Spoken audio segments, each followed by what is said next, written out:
All right, hello everyone. My name is Chris Geralds, and our action research for our project was entitled Getting Better Together at Decatur Blue Academy. And I've got two fantastic all-stars that are going to be sharing a little bit of information about our action research, and that is Mrs. Kaylee Fuller and Miss Megan Reuter.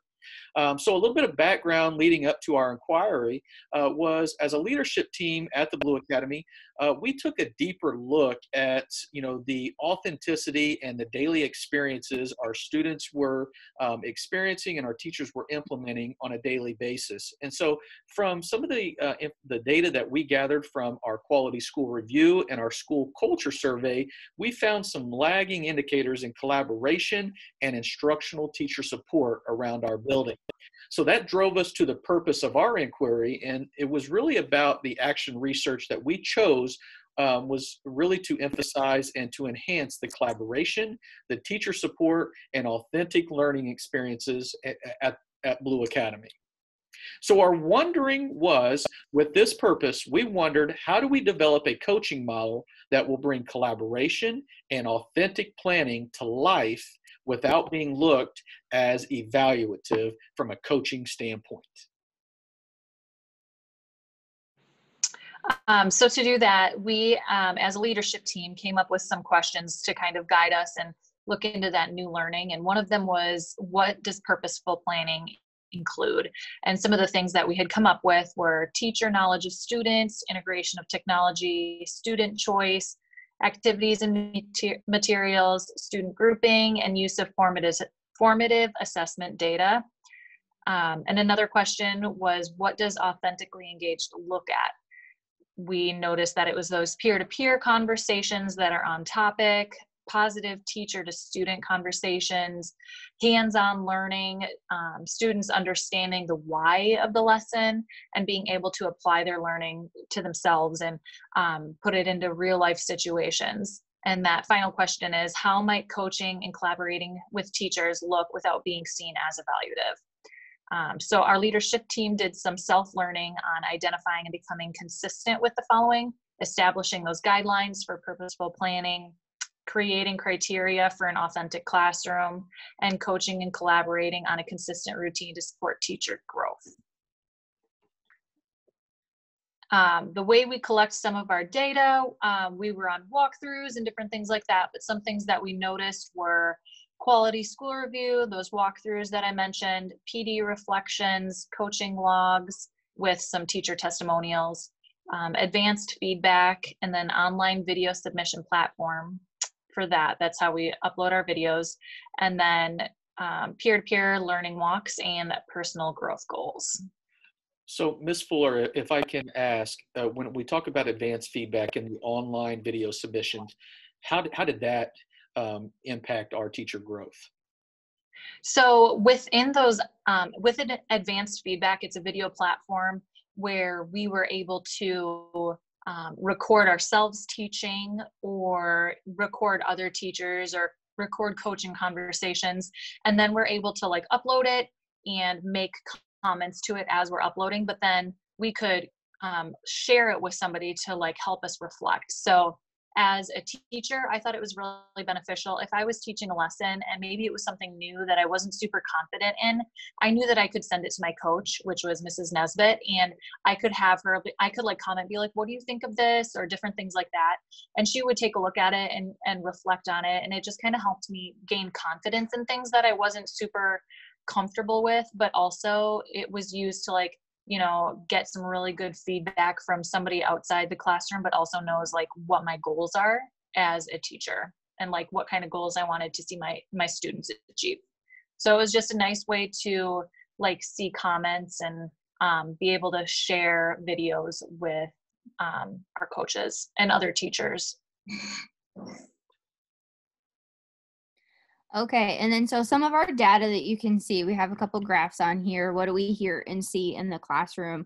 When we started taking this information, we saw a lot of whole group instruction and our standards and objectives matching and a lot of individual work. And so here towards the end, we saw a lot more small group getting in there with our teachers and just more information on our teachers using specific vocabulary in their lessons, and even more so everybody's standards and objectives matching each other.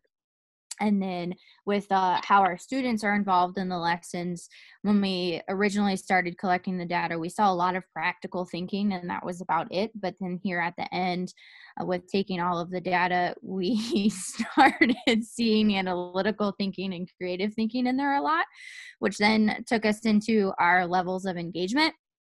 And so we kind of started a lot with ritual compliance and strategic compliance, but towards the end, we started getting a lot more in the strategic and the engagement in those sections of our walkthrough. And so some of the engagement strategies that we saw in the classroom were teachers using a lot of digital pieces, so Seesaw and Nearpod, Flipgrid, Pear Deck, Google Slides.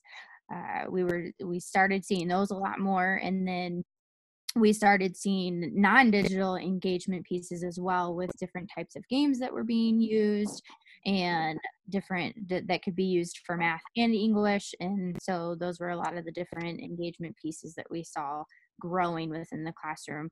And we were able to increase those engagement strategies with choice PDs. And so here are a couple pictures of choice PDs. We had teachers leading choice PDs. We had some related arts activities going on, so they were helping lead different activities, and so that all of our teachers could learn from each other different things that were working inside their own classrooms. So it wasn't just something that we were teaching them, and the teachers got to see how it worked in a coworker's classroom. And so through our discoveries, it was really about trying to identify really what authentic learning versus compliant learning, or authentic planning versus compliant planning. And so we had some new learnings from a leadership team that we shared out as a staff. We also wanted to be consistent with our planning. And so as a team, as a school, we developed a lesson plan reference sheet and rubric. So as teachers planned for their daily instruction, they were not only meeting whole class expectations, but individualized learning with a focus on teacher-led small group instruction, and making sure that they were hitting those higher order questions to really make sure that we were expanding the knowledge of all of our scholars on a daily basis.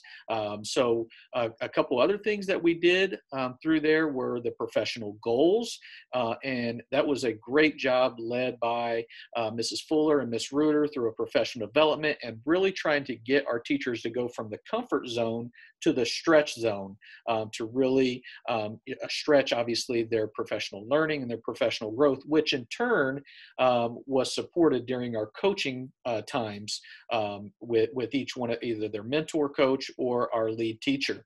And as you can see here with our lesson plan data, as we started to get into the classroom, we were able to notice that from almost a 95% percentage rate, lesson plans were available, objectives, the I do, we do, and you do, they were posted. Now, there were times where we went in and teachers were already through portion of their lesson, and they would then turn around and share some of their presentations with us that showed the I do, we do, or the objective for the day. So we saw a tremendous amount of growth from that compliancy piece to the authentic planning and the authentic integration inside the classroom. For time's sake, we won't play this video, but we had a teacher interview us about how she felt about having coaching and the collaborating between teachers and such. And she just really mentioned that having that coach and that support system be able to come into her classroom and teach a new topic that she wasn't comfortable in, or just supporting her in that area.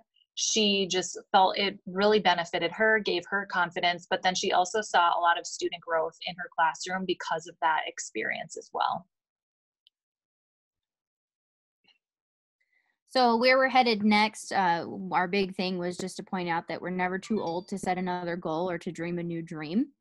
And so we keep continuing to challenge everybody on our team to set new goals and to learn new things, to engage our students and ultimately dream new things. So we are continuing learning as teachers and coaches and digging into new professional development options from our choice PDs, and just learning about digital and non-digital engagement strategies that are presented from our peers.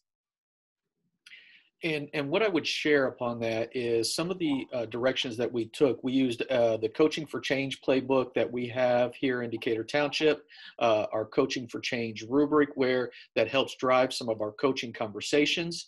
And then, we shared a couple new PD pieces of 6 pillars to empower teachers and 8 minutes that matter. And we found that to be very, very powerful in our instructional delivery. So with our coaching, we like to say the ripple effect is it's astronomical. It's huge. And what I would say is coaching is not an event at Decatur Township or the Blue Academy anymore. It is a cycle where teachers, no matter if you've got 45 years or a day of experience, we are coaching you around the clock to make sure that you are supported to provide all of the personalized instruction to meet the needs of all of our scholars, as well as you continue, the teachers, administrators, we all continue to grow together to become an elite organization. So with that, I want to thank you so much for your time. And it has been great as we get better together at the Blue Academy.